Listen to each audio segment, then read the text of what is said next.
Hi, this is Jim Sackman, and this is Business in the Internet Age.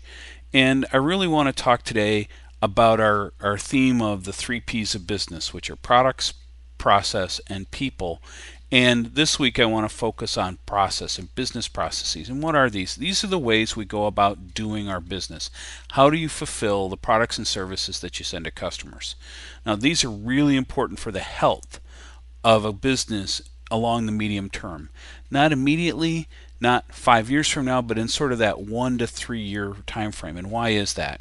And the reason it's so important is that costs increase year over year, and they do so because there's raises that you have to give, there's insurances that you have to buy, utilities, rents. These all become part of an increase in operating expenses. So those operating expenses are sort of the fixed costs you have to be in business.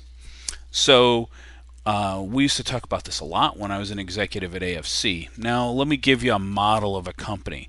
Let's say it's a 50% gross model company. That means for every dollar it sells, 50 cents are going to show up on the bottom line.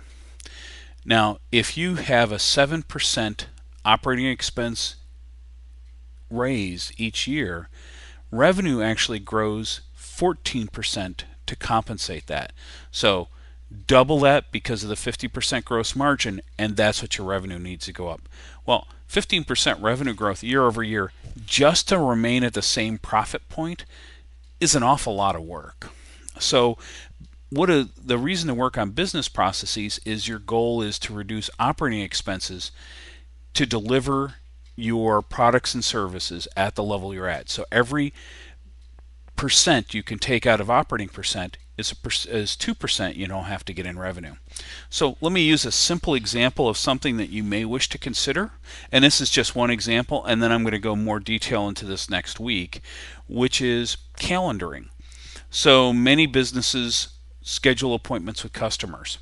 Well, if you set up an online calendaring system, in other words, automatically allow your customers to schedule you, then you don't have to have a receptionist taking calls, or you take them yourself, taking away from your other duties, and putting it on your calendar, informing your customer, and sending out reminders. That will automatically be set up for you with calendaring software.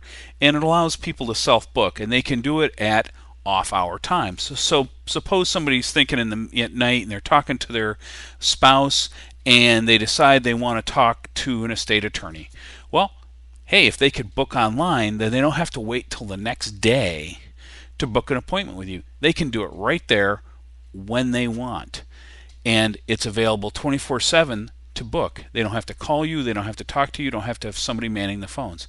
So it's a way of expanding the ability for you to schedule appointments and to do so at a much lower cost than to have a person doing it.